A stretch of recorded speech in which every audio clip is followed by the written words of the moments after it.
Lisa, you've just went through a grueling process over 2.5 years competing against the best players, I guess probably in the world, have emerged as one of the first Olympians in the sport's history. What's that mean to you?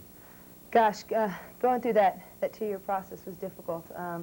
You know, but getting to play with the best players in the world, there was an experience like it. The in-and-out competition that you received every time you showed up to the ball field and knew you were competing against the best. And to be selected as one of the top 15 or the top 20 on this Olympic team, it's a great honor.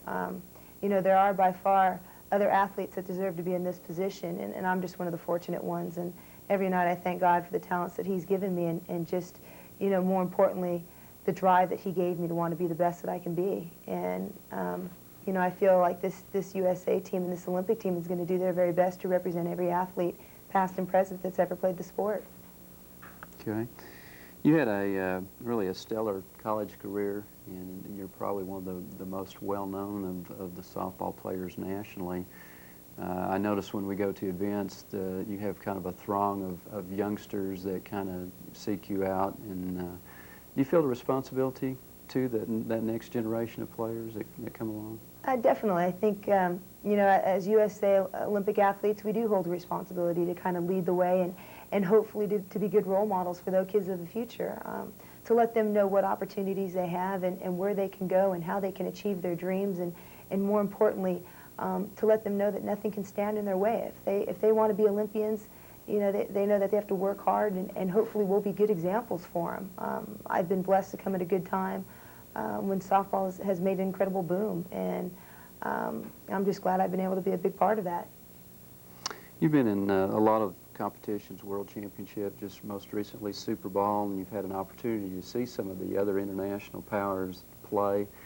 Give me your outlook towards the games as far as how you feel the USA will do in those games. We're winning the gold. You know, I think you're going to expect a lot from the USA. I don't think we won't be satisfied unless we come back here with a gold, and I think that's just the general philosophy of the team and the attitude of the team. You know, the competition is tough. You know, China, you got Japan, Chinese Taipei, and so on and so on. But you know, I think our attitude is basically that we won't, you know, we don't want anything less than a gold, and if we come back with anything less, you know, basically we didn't succeed and we failed. And I think that's, you know, overall that's the USA's attitude, and I think that's why we are so strong, because we expect a level, and that level is to win and to come out on top. And all 15 of us, all 20 of us are going to do our very best to make that goal come true. Okay. Let's project a little bit further, and let's just get your personal comments maybe about if you can kind of envision yourself on the medal stand at the Olympics. First ever gold medalist USA team in an Olympic Games. How's that going to feel when they put the gold medal around your neck? Gosh, to have that gold medal put around your neck, I think that's a feeling that you're not going to be able to describe, or I can't describe it yet. I think that'll be something that you know, you're going to feel once in a lifetime, because it's basically the first time ever. And you know, there's a lot of firsts in your life, and they never seem to be able to be repeated. And I think that's one that, you know, is going to be very emotional. It'll be very exciting, but yet I think the feelings will be overwhelming. And I think that's going to be a general statement, you know, for every member on our team, to have that opportunity to live a dream. I think all of us have wanted that dream to be Olympic athletes, and for so long we've waited, and now it's our opportunity. And I think each and every one of us is going to really take full advantage of that opportunity and to really do what we have to do to get there.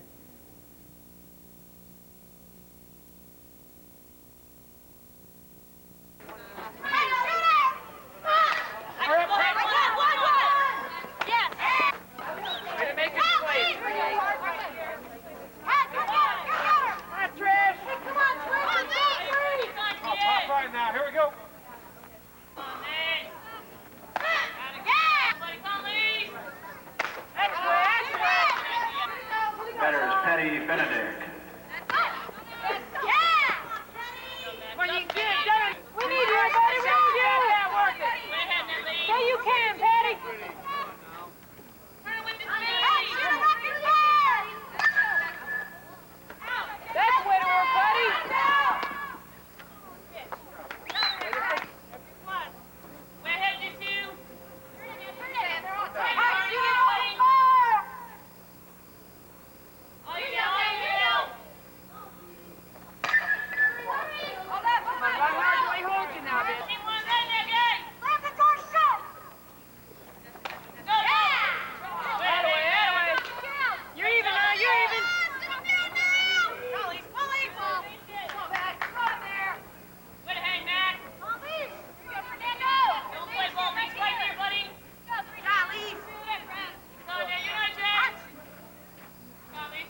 Against Chinese relief pitcher Li Yaju, who came in with 1 out in the first inning with 2 runners on base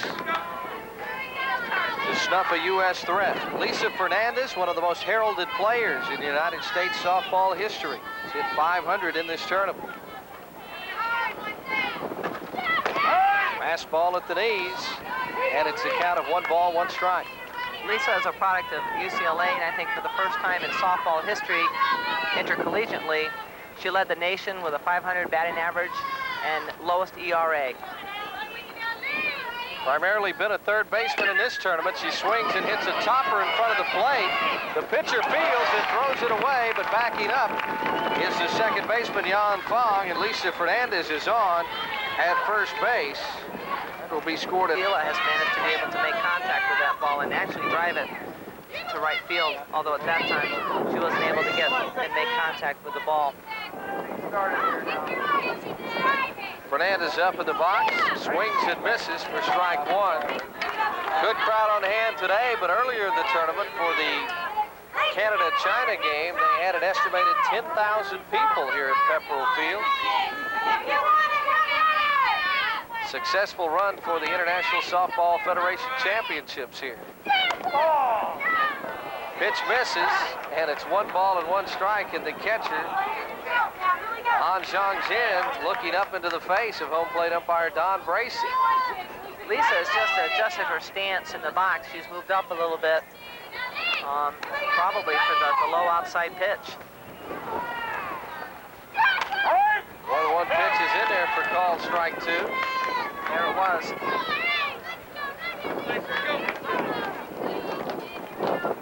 Next one you want up there, Megan. Here we go.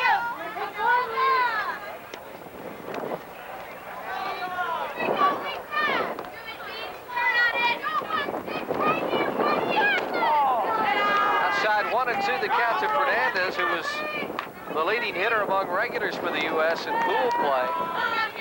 Right now, come on, Lisa.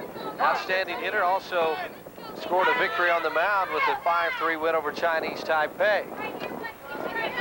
It's the only game in pool play in which the U.S. was scored upon. Off-speed pitch hit high, deep to left center field. It is going to be off the wall. Fernandez on her way to second and sliding in with a double. Lisa Fernandez with a 1-out double, and that ball over the head of the left fielder Chen Hong. We'll take another look at it, but she made good contact, didn't quite get it high enough into the wind. Hey, that pitch looked like it was a little bit high there, right up over the plate. Lisa did a great job in extending her hands out into the ball. Great contact. Boy, I tell you, if the wind was blowing out a little bit differently, I think that ball would have been gone, Tony.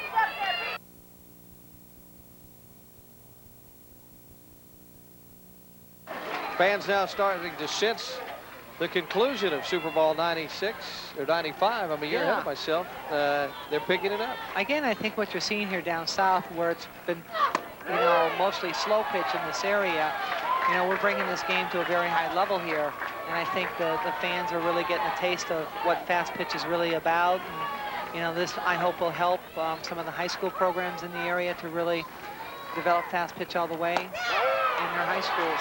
And Fernandez not fooling around now. A couple of fastballs right down the middle, and China down to their last strike.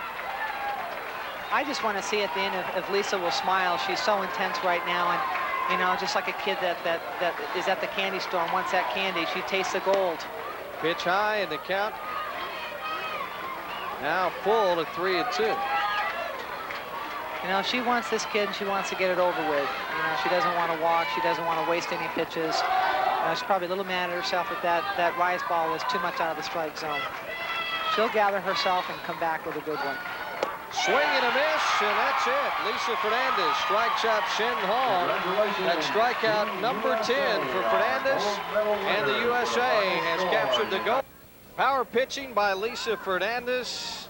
10 strikeouts, only 1 hit, only 2 base runners for China. The U.S. wins it 8-0.